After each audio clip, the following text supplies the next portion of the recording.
एक बब्बा गाड़ी पे ट्रेन पे जा रहे थे, रेलगाड़ी पे। अब ट्रेन का डिब्बा पूरा खाली था। तो एक स्टेशन से कुछ लड़के चढ़े, नए नए युवक। अब लड़के सो लड़के, उनका काम है लड़के, घर से भी जाएं सो लड़के, बाप से भी लड़के, मैया से लड़के, जहां जाए वहीं लड़े। आज ही गाड़ी चली सो भड़के, गाड़ी चली तो लड़के भड़के। तो लड़कों ने कहा यार डिब्बा पूरा खाली है, टाइम पास नहीं हो रहा, क्या करें। पूरा डिब्बा खाली था, टाइम पास नहीं हो रहा।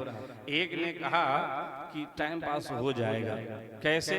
बोले देखो किनारे में बब्बा बैठा है, वो बब्बा बैठा है, अभी टाइम पास होगा। कैसे होगा? बोले ऐसा करते हैं कि रेलगाड़ी का वो चैन खींचो, चैन खींचो, गाड़ी रुकेगी और चेकिंग करने वाला आएगा, पूछेगा किसने रोका, तो बोल देंगे बब्बा ने रोका। तो बब्बा गिड़गिड़ाएगा, अपने को मजा आएगा। शैतान खोपड़ी बोले बब्बा गिड़गिड़ाएगा, रोएगा और अपने को मजा आएगा। बब्बा सुन रहा था। बब्बा ने कहा भैया हाथ जोड़े यार, बुढ़ापे में जेल मत भेज देना, शांति से बैठे रहने दो। पर वो लड़के मानने वाले कहाँ। सब लड़कों ने कहा अच्छा, जंजीर खींचा, गाड़ी रुकी, चेक करने वाला आया, तो फिर जुर्माना लगा। अगर पता चल गया तो फिर क्या करेंगे? तो बोले ऐसा करो सब लोग चंदा कर लो। तो सब ने चंदा कर लिया, और चंदा किए तो 1100 रुपया चंदा हो गए। तो बोले तुम अपने जेब में रख लो, एक को दे दिया। अब अब्बा देख रहा था वहीं से, अब चैन खींच दिया। जब चैन खींचा, गाड़ी रुकी, अब चेक करने वाला और टीसी आ गया, पुलिस वाले भी थे। क्यों इस डिब्बे से चैन किसने खींची? सब लड़कों ने कहा वो बब्बा ने खींची, वो बब्बा बैठा, बब्बा ने खींची, बब्बा ने। पहुंच गए। क्यों बुढ़ापे में भी तुम्हें शर्म नहीं आती, चैन खींचते हो? अब बब्बा सोचे इससे कहेंगे, गिड़गिड़ाएंगे तो मानने वाला है नहीं, क्योंकि ये सब लड़के हैं, कह देंगे कि बब्बा ने खींची, हमारी कोई सुनेगा नहीं। तो बब्बा ने विचार किया, बुद्धि लगाई, गणित लगाई।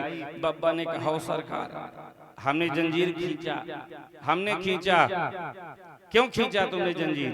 बोले इन लड़कों ने हमारे जेब से 1100 रुपया खींच लिए, इन लड़कों ने हमारे जेब से 1100 रुपया खींच लिए और मारा भी इसके जेब में है। जेब में कहा चेक करो, पुलिस वालों ने चेक किया तो 1100 रुपया मिले, 1100 रुपया मिले। बोले वाह वाह बब्बा, बहादुर का, तुम बहुत बहादुरी का काम किए हो, बहुत बहादुर हो, बहुत सुंदर। पीठ थपथपाई। बोले ये लोग 1100 रुपए अपने, बोले चलो जेल, चलो जेल। उन लड़कों को ले गए। अब लड़के देख रहे थे बब्बा की तरफ, अरे बब्बा बचा ले। बोले हाँ बचा ले, सफेदी ऐसे नहीं आई है, अनुभव की है ये आंखें हैं, अनुभव हमारे पास है इतना, धूप में बाल नहीं पके हैं। तो माने वृद्ध के पास अनुभव होता है, वृद्ध के पास अनुभव ज्ञान होता है, और युवक के पास उतना अनुभव नहीं होता, अनुभव की कमी होती है। तो वृद्धों के पास बैठना चाहिए और उनसे सलाह लेकर के उनकी आज्ञा पर हम चलेंगे तो हमारे द्वारा कोई गलत काम नहीं होने वाले हैं। यही सुंदरकांड का आशय है। श्री भक्तवत्सल भगवान की जय हो।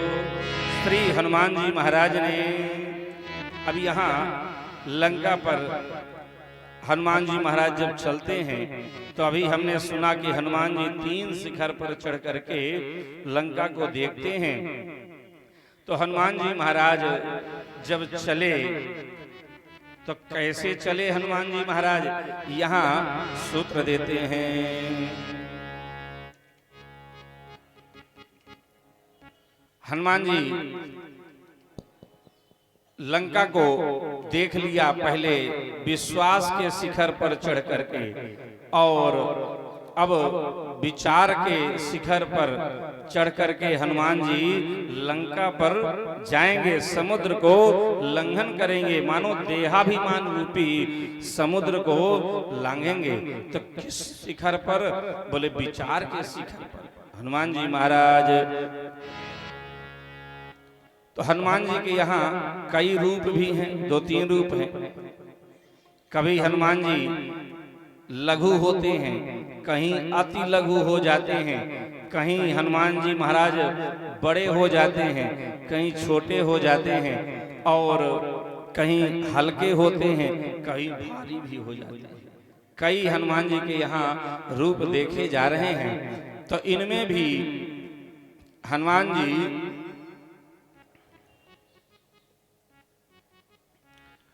जी में कभी ज्ञान है, कभी वैराग्य है, कभी भक्ति है, कहीं त्याग है।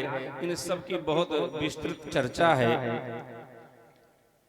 कि हनुमान जी जहां लघु बने वहां कौन सा योग है, जहां अति लघु बने वहां कौन सा योग है, और जहां हनुमान जी महाराज बड़े बने, हल्के हुए, भारी हुए, तो सब योगों का श्री हनुमान जी में समावेश है।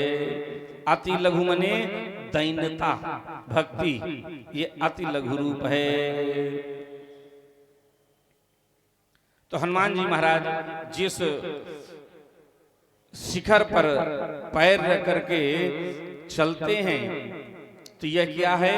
बोले यह विचार, यह विचार का शिखर है, मने ज्ञान का शिखर है। जेहि गिरि चरण दे हनुमंता, जेहि गिरि चरण दे हनुमंता, चले उसगा पाताल तुरंता, चले उसगा पाताल तुरंता, चले उसगा पाताल तुरंता, चले उसगा पाताल।